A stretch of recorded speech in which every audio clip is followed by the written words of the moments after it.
இருந்தாங்க. கணவனுக்கோ ஞாபக மறதி. என்ன பண்ணுவா மனைவி? ஒரு நாள் என்ன பண்றா, 1 கிலோ துவரம் பருப்பு 1 கிலோ சுகர் ஜீனி வாங்கிட்டு வான்னு சொல்றா. சொன்னோன்னே சரின்னு சொல்லிட்டு போயிடுறான். வழக்கம் போல ஞாபக மறதியா வரப்போறாரு.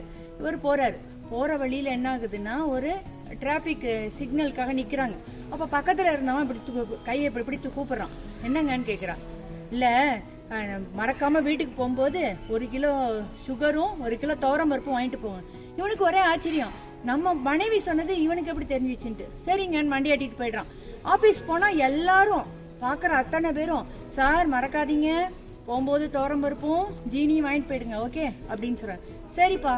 ஆனா அவனுக்கு ஆச்சரியமான ஆச்சரியம், என்ன பாக்குற அத்தனை பேரும் சொல்றான், ஏதோ மந்திரம் கந்திரம் போட்டிருப்பானுங்களா எல்லா பயிலும். திரும்பி வரும்போது பாத்தீங்கன்னா எல்லாருமே சொல்றாங்க, இவன் மறக்கவே இல்ல, போய் துவரம் பருப்பு வாங்கிட்டு பத்தியா நான் எவ்வளவு இதா உங்கள்ட்ட கொடுத்தேன் பத்தியா அப்படின்னு சொன்னாராம். எனக்கு தெரியுமே நீங்க வாங்கிட்டு வந்துருவீங்கன்னு அப்படின்னு. எப்படி உனக்கு தெரியும் அப்படின்னா, கொஞ்சம் அப்படியே முதுக திரும்புங்க அப்படின்னு சொல்லிட்டு அந்த அவ போகும்போதே என்ன பண்ணிடுறா, அந்த இதுல 1 கிலோ துவரம் பருப்பு மறக்காமல் வாங்கிட்டு வரவும்னு எழுதி அவர் முதுகுல ஒட்டிடுறா. அதை பார்த்துட்டு தான் எல்லாருமே சொல்றாங்க, அந்த இதை பிச்சு காட்டினோன்னா அவருக்கு ரொம்ப வெக்கமா போயிடுச்சான்.